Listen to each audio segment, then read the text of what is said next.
Hello everyone and welcome back to our last day of Seismitoad Giratina week.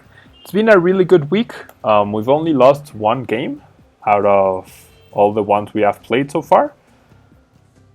So I really do think this deck is pretty good. Has a weird matchup against Night March because either your luck really stops them in their tracks, or in the one turn they have free of items, they just run you over so badly that you cannot keep up.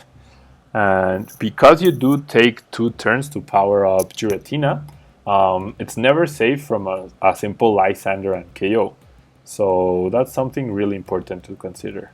Now this hand with a Seismitoad would have been amazing because we have so much energy denial.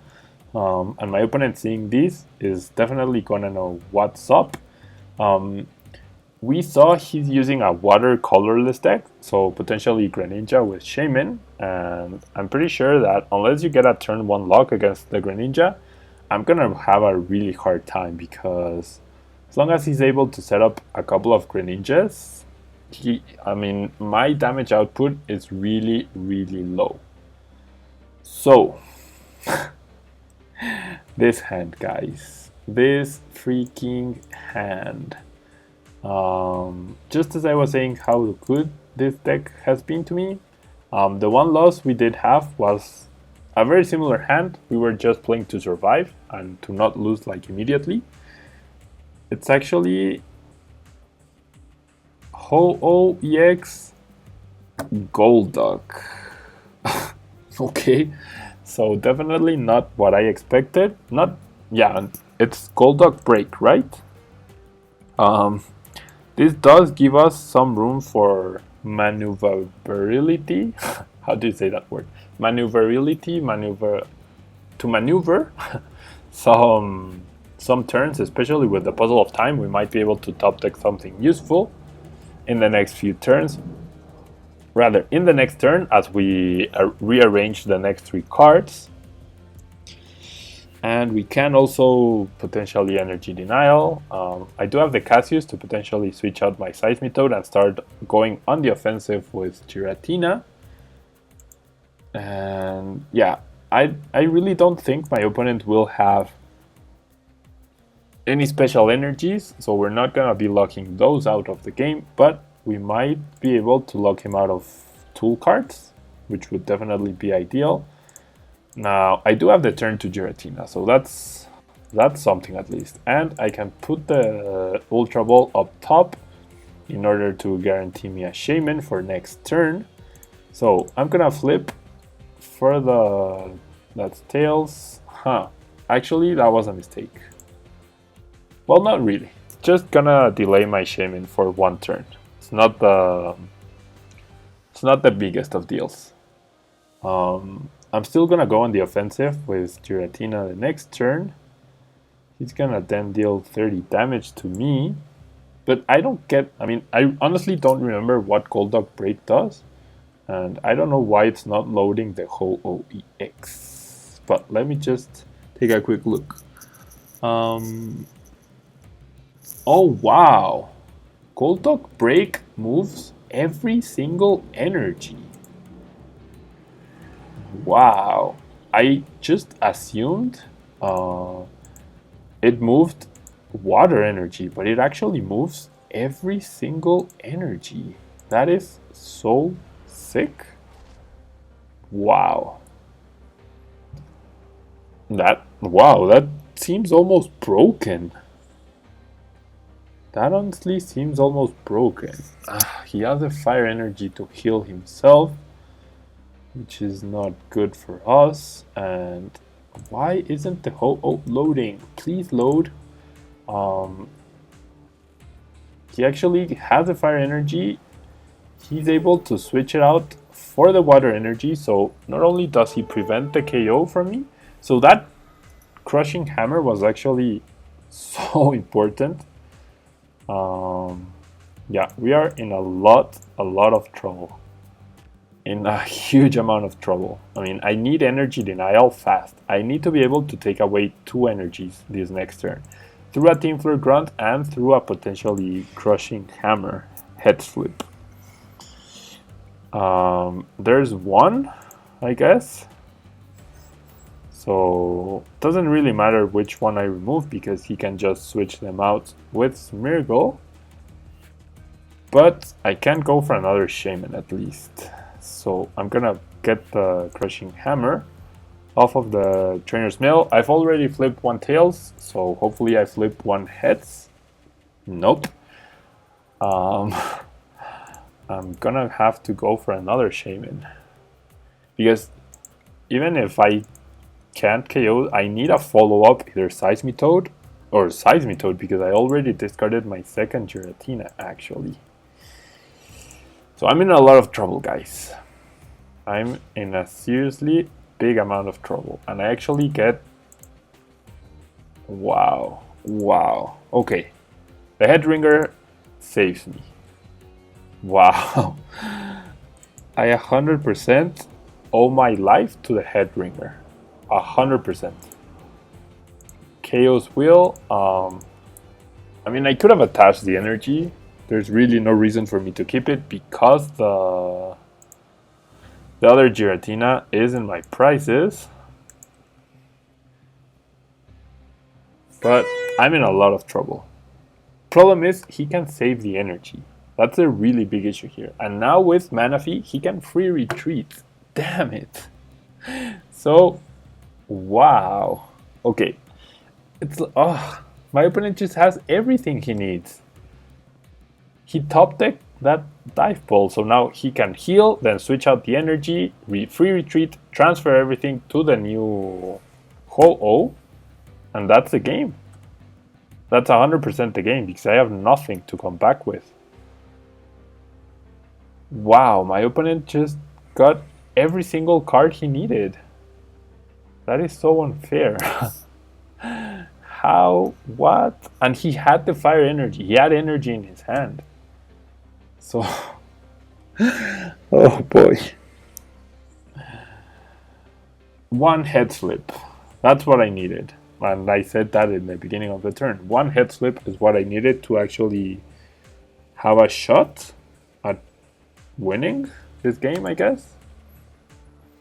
But with the current situation, with the fact that I have no way to attack even, oh boy. He even judged me out of my good hand. Like, he had the exact amount of cards to screw me over. That's ridiculous. That is absolutely ridiculous. Wow. I'm just appalled. I mean, there's no way I come back in this game. There's absolutely no way. Headringer helps, I guess. Except not really.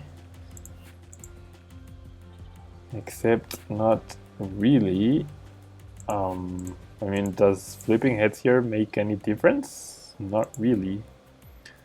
Because I still cannot retreat, even if I get Seismitoad and get attacking this upcoming turn. And I keep drawing that freaking double dragon energy. Damn it. And I still get no Ultra Balls. No Ultra Balls for Pablo. Oh boy. And I don't even have I just assumed I had Sycamore. I don't even have a Sycamore. How do I not have a Sycamore? How am I 25 cards deep into my deck or left in my deck and I don't have a Sycamore? How does that work? I do not understand how that works. I'm just gonna concede here, guys. There's no way I come back from this. He's gonna take another prize card here, or I mean, in 2 turns, but I have nothing. Like, that was such a ridiculous game. Like, if my opponent could have handpicked the cards he had in his hand, he would have picked those. And if he had the choice, maybe there was a chance he misplayed and picked something wrong. So yeah.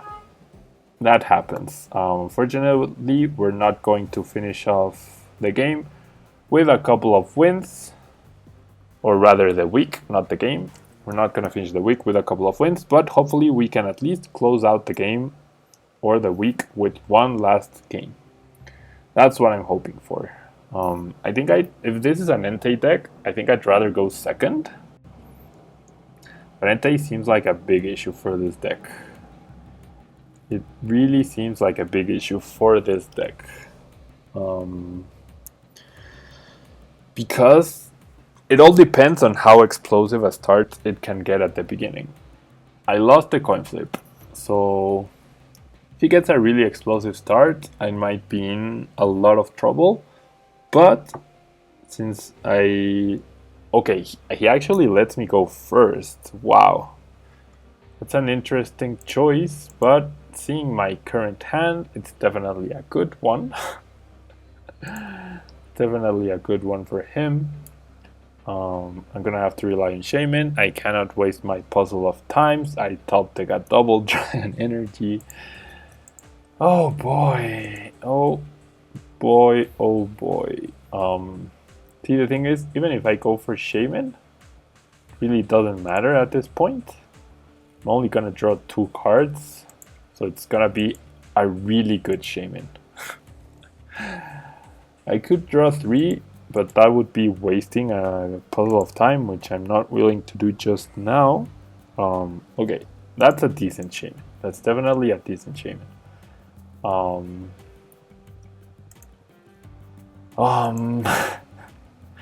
I'm just gonna pass here. There's nothing else I can do, unfortunately.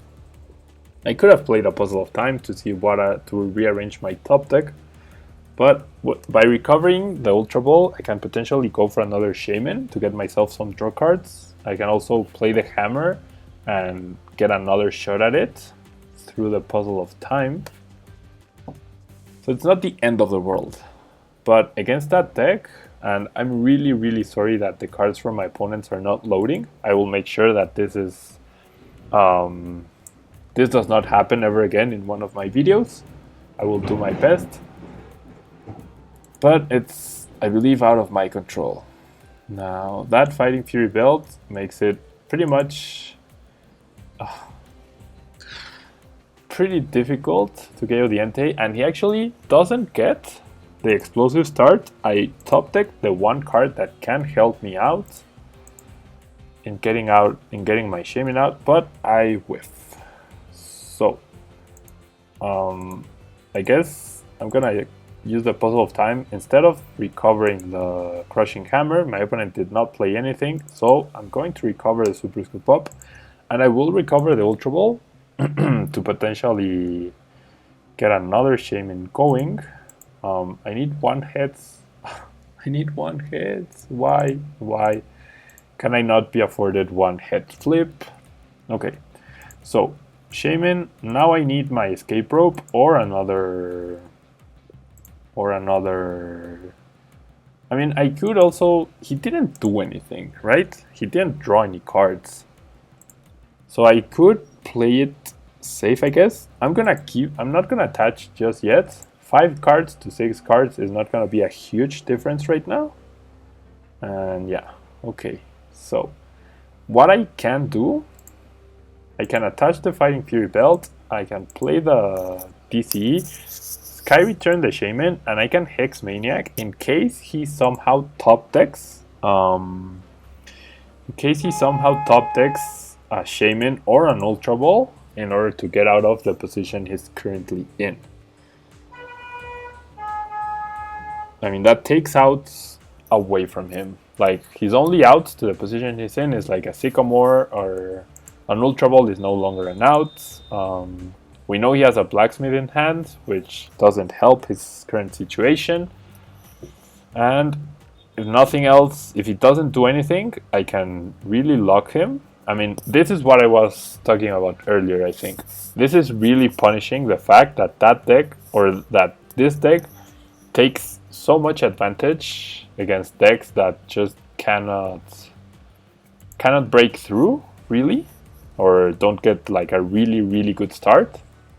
I mean, he did delay my luck for a turn, but it's not the end of the world, and he did make me waste the 2 puzzle of time, but like I said, it's not the end of the world.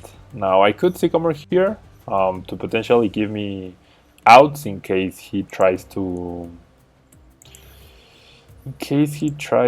Lysander once again. And I'm gonna go for it because there's no need for me to be really passive right now. I'm gonna play the Trainer's Mail, I guess. And I will pick the Crushing Hammer because he already wasted his Blacksmith, so he might not have another one. In his hand, at least, I mean. I do flip that heads, so since he did use it, like, if I had used the Crushing Hammer before, he would have to, before he used the Blacksmith, he would have 2 fire energy in the discard pile, so he could Blacksmith and get them both back. But because he did use it the previous turn, I was able to Crushing Hammer the energy away. Now, his obvious top deck was the Sycamore, which is unfortunate, but it's okay. I cannot take a look. It's not letting me look at his discard pile, but I think I saw him discard a Trainer's Mail, which makes no sense to me. Wow. Do you see this? The stacked view thing and the done thing are there. Like, they got stuck. So I'm gonna play the Delinquent, bring him down to 3 cards in his hand. I will have him under lock, and I can potentially also threaten with Giratina to prevent any DCEs in the future. And I also have another Seismitoad in the back ready to go. I have the Fighting Fury Belt. I have a way to remove whatever energy he decides to play right now. Yeah, there's a special DCE. So he actually goes for a Heat Tackle. He flips heads, so no self-damage. But my price was definitely helpful. But I wonder what's better, to discard his DCE or to heal myself.